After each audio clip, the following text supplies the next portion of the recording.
Hello and a warm welcome to this eclectic Tuesday at 9:30 p.m. on Rajya Sabha TV. I'm Neelu Vyas. By this prime time, usually on any given normal result day live, all headlines are set, Chief Minister probables are discussed, and also the date of swearing in is being calibrated. But today was one of those days where we are still scouting as to who will be the king of Karnataka at this hour. The BJP might be the single largest party in Karnataka, but it is agonizingly short of the magic figure of 112. This has suddenly made JDS much more than kingmaker, with a Congress offering unconditional support to the JDS to form the government. Together, these two parties now have enough seats to cross the halfway mark. The ball is now clearly in the governor's court. What are the options before the Congress and the BJP? Is it at all about the ethical or the political morality, or we say that all is fair in politics? Joining me now is Amit Malviya, spokesperson from the BJP. In the studio, we have Sudesh Verma, spokesperson BJP, and also a renowned lawyer. Next, also joining us is Mohammad Ali Khan, spokesperson Congress, Smita Mishra, senior journalist, and Sandeep Balakrishnan, political commentator. I welcome all the guests on this hour at Rajya Sabha TV. To begin with you, Sudesh, what have been the biggest takeaways of Karnataka election 2018 so far? You see, we were expecting that we'll be crossing the majority mark, but somehow we have been short by, say, 5 or 6 MLAs. And this is the biggest challenge thrown to us by the electorate. On the one hand, they have given us massive support in the sense that they have brought us closer to majority. It was a very tough fight, keenly contested fight. We were able to project our vision of development. But now the challenge is how to shoulder that responsibility. Right. At the same time, uphold morality in politics, because we would not compromise the ethical principle. So despite all the rewards which BJP has been given by the electorate, there is a slight disappointment that you've not been able to cross the magic figure. It's a challenge, and we have to resolve that challenge. Okay. And there is a challenge thrown by them that yes, you have to form government because we hold you as the single largest party and you form the government. But somehow the numbers have not come. Now it's a challenge how we get the numbers.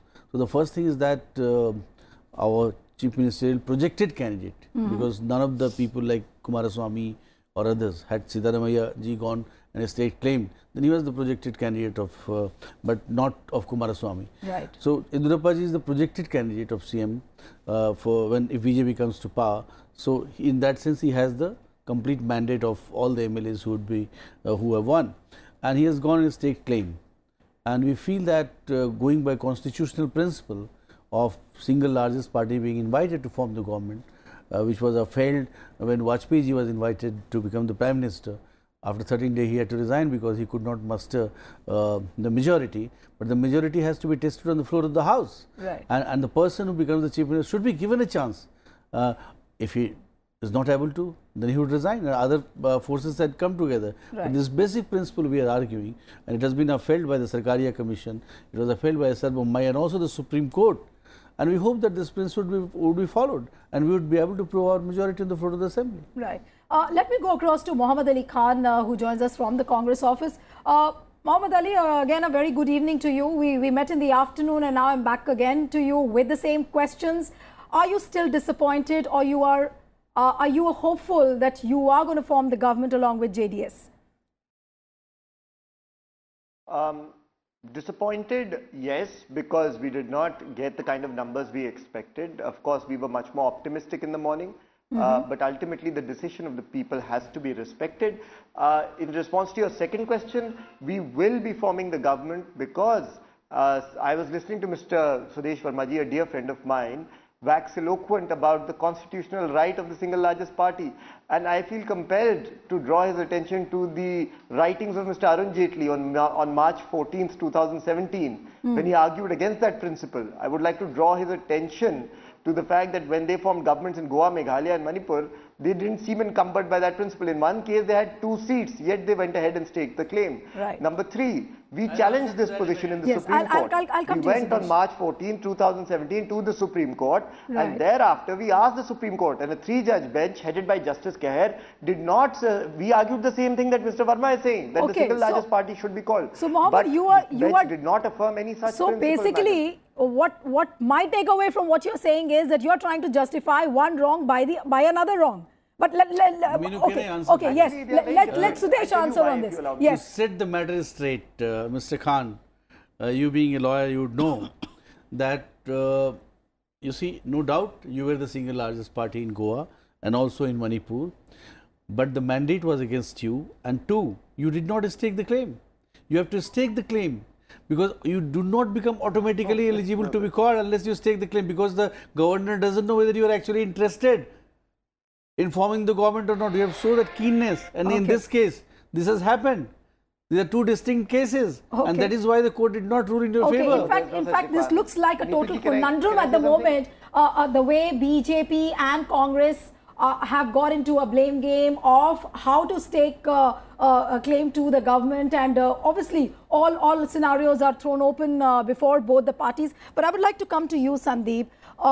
What is, and I'll go back to my earlier question, that talking about the biggest takeaways, we'll come to the possible options and the scenarios which are evolving from the present context. But apart from this, what has been the larger message of this election? So an overarching message is that clearly the Congress has lost. Okay. And more importantly, when you get down to some specifics, obviously for lack of time I won't elaborate, on the specifics, you look at the Congress performance now. Out of the 78 seats that have got, 23 seats were new seats, which means they hadn't won these seats in 2013. Okay. So effectively, what they've done is, even out of these 78, that leaves you about 40 odd seats that they've retained. So the biggest loser in this election is Congress, followed closely by JDS, because at 37, they fell short of their earlier tally of 42 or 41 in 2013. So now the popular mandate is obviously with the BJP. We can discuss about, how they go about whether they want to form the government or not. Let me just go across to Mohammed again. You just heard what Sandeep Balakrishnan said, and for now at the prime time, are you going to admit the fact that since Congress is down and out in this election, would you not admit that Rahul phenomena is just not working for the Congress party? So all evening, and this is my 10th debate today, I have witnessed that there is a kind of armchair commentator who seems intent on trying to get us to say that Rahul ji has failed, you and the Congress have failed. Sir, har jeet to lagi rehti hai chunavon mein. That is the nature of elections. And of course, as I was telling Neetu ma'am earlier today, if we need to, of course, introspect and get better. No, but Mohammed, the question is how many more elections? How many more elections do you need to prove Rahul Gandhi? Please, if you could not retain Karnataka, which state is Congress going to retain? Niti ji, of course, you asked me a question. Please let me answer them. Neelu, Mohammed and Neelu. Answer your questions. Yes. I am simply saying, Neelu ji, my apologies. I will simply say this. Look, we are facing a very, very different entity. The BJP is a machine right now that has no objective, not even governance, other than winning elections. All it wants to do is win elections. They're very good at it. No one is denying that. The thing with the Congress is that the Congress has always So you admit that Congress does not have this knack? Today, a lot of people were asking me. So, Mohammed, you admit to the fact that your party does not have the knack for winning elections, like the way BJP does.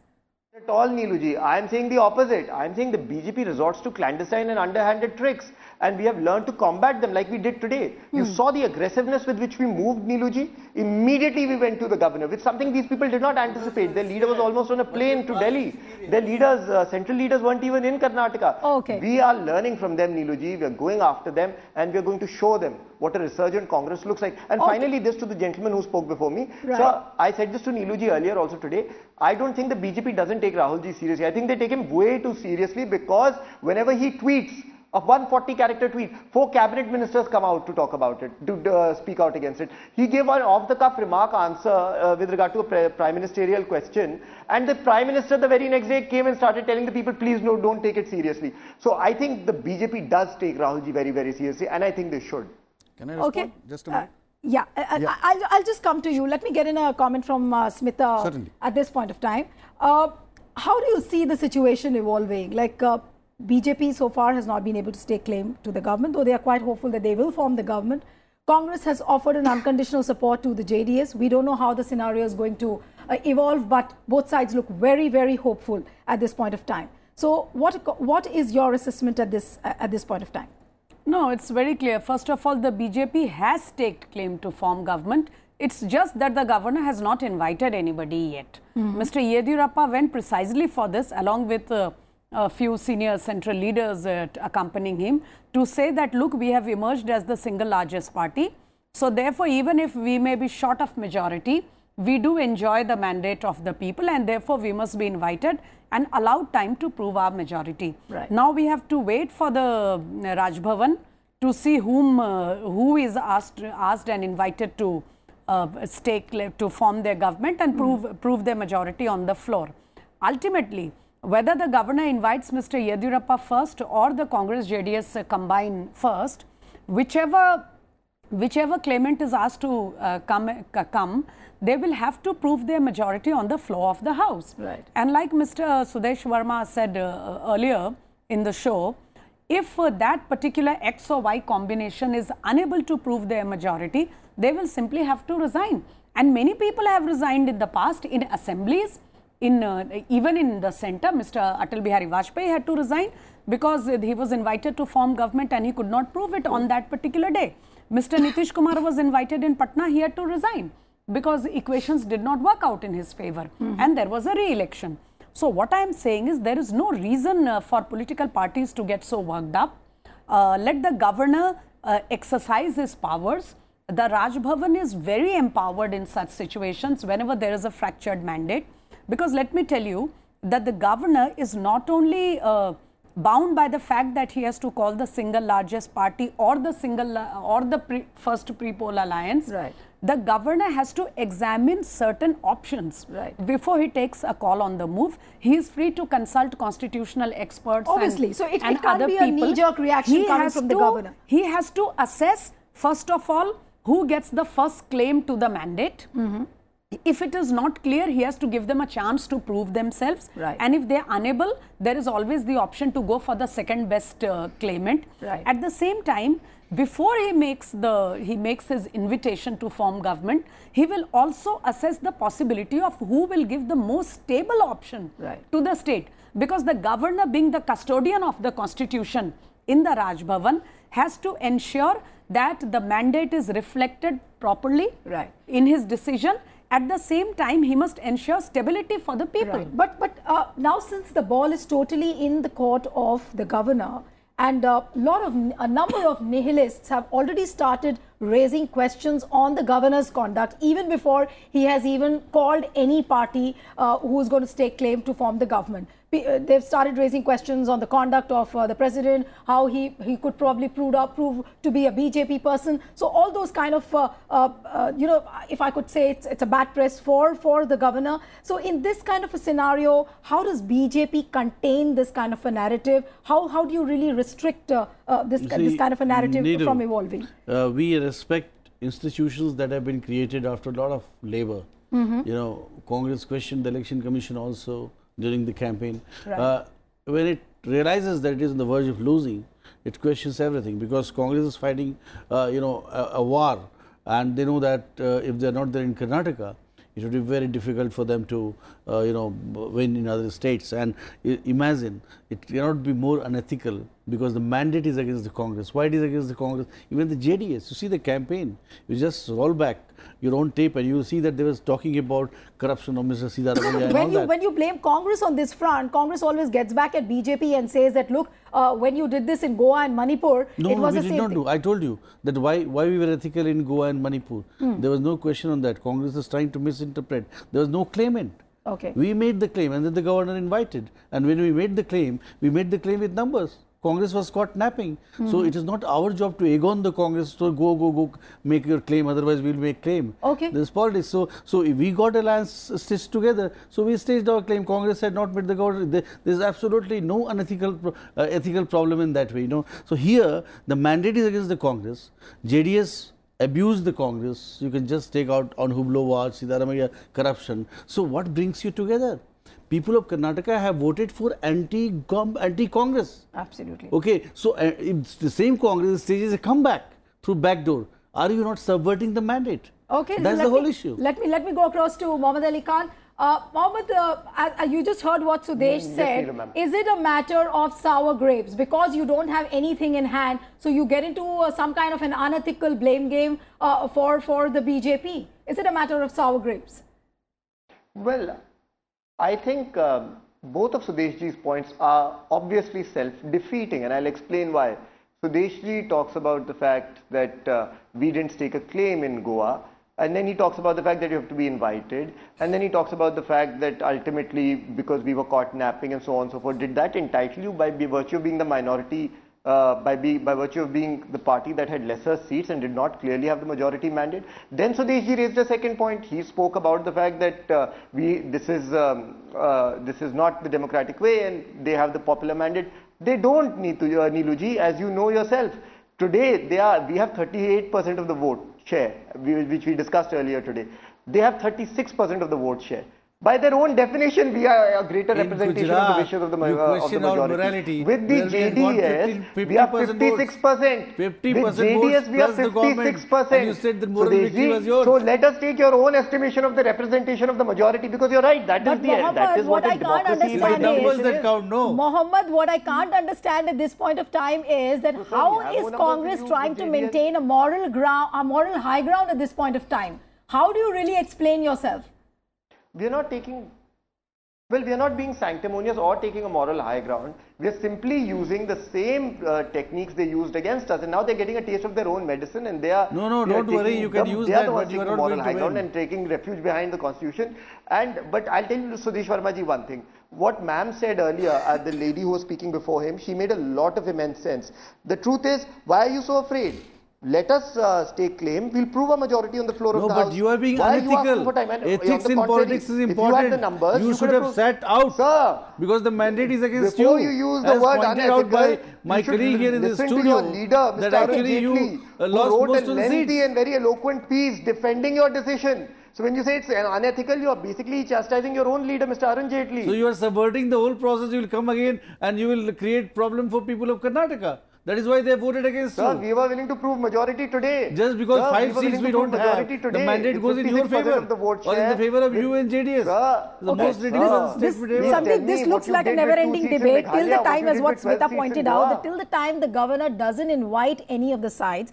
I think it's almost like a status quoist situation, and we'll have to wait and watch when the governor invites either of the parties to form the government. But the larger point is that there are several other issues which have found resonance in this election, apart from this unexpected scenario which has come, and it's a kind of disappointment for the BJP despite doing so well, and of course Congress looks like a decimated party now.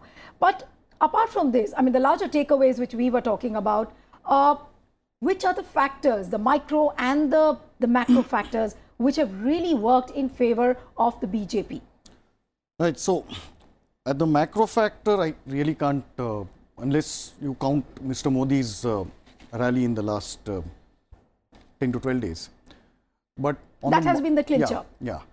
So, but in a generalized sense, where the Congress went wrong from day one when they unleashed the campaign, remember, this is a ruling party with the absolute majority, 122 seats.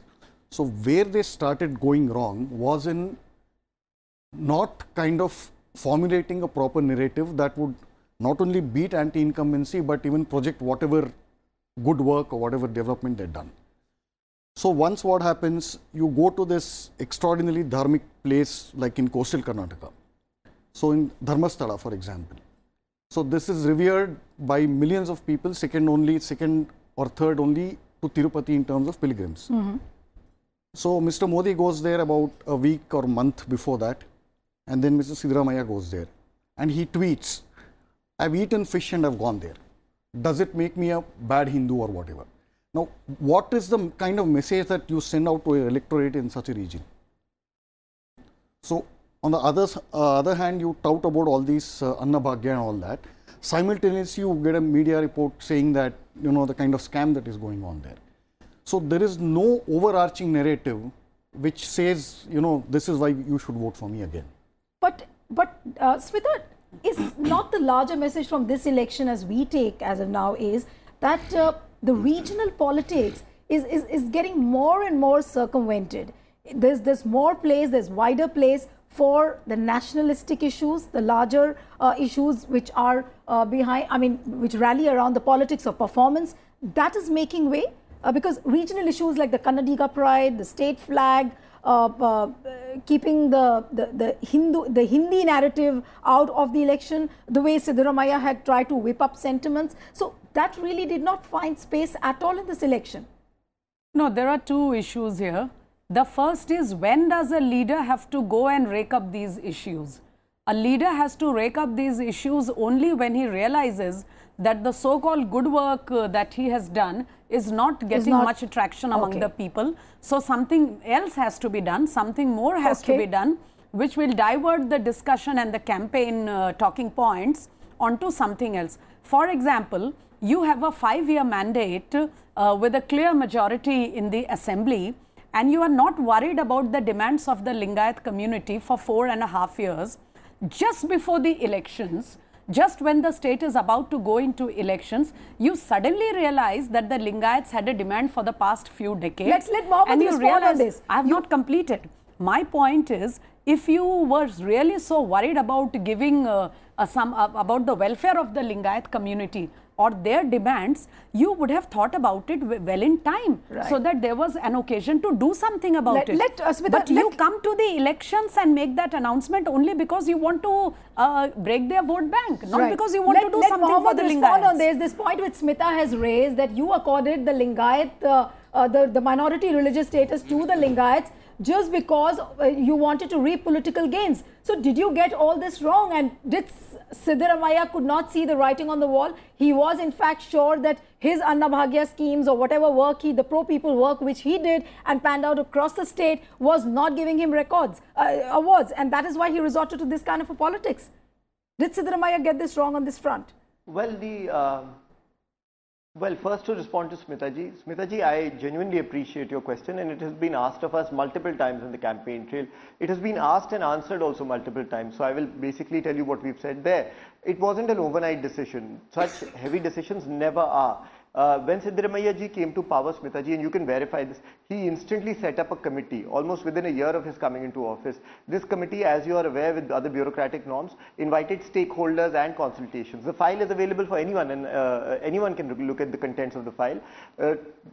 They held consultations with a wide spectrum of stakeholders and then made a recommendation to Siddaramaiah ji. Lawyers were also consulted on the status of this thing. When this was presented to Siddaramaiah ji, he made a noting of it and forwarded it to the central government.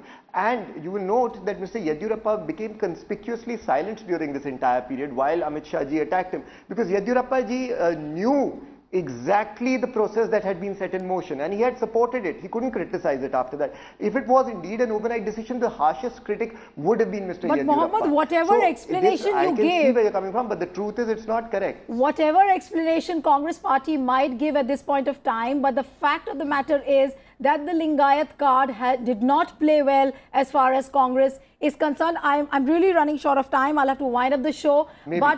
But what I would like to say is that whatever the larger message of this election has been, but the point is that the BJP has done well. It has emerged as the single largest party, and now the ball is totally in the court of the governor, which side he invites to form the government. So the suspense to this huge and humongous election in Karnataka in 2018 still remains. And as I said in the beginning, that at this point during the prime time when we are finalizing the headlines, we still do not know who the king of Karnataka will be. I'll have to wind up the show here, but before that, I'd like to thank all my guests, Sudesh Verma, Sandeep Balakrishna and Smita Mishra, who joined us on the program. Goodbye and thanks for watching. But let me tell you, our continuous coverage of this mega Karnataka battle continues on Rajya Sabha television. Please stay tuned. Don't go away.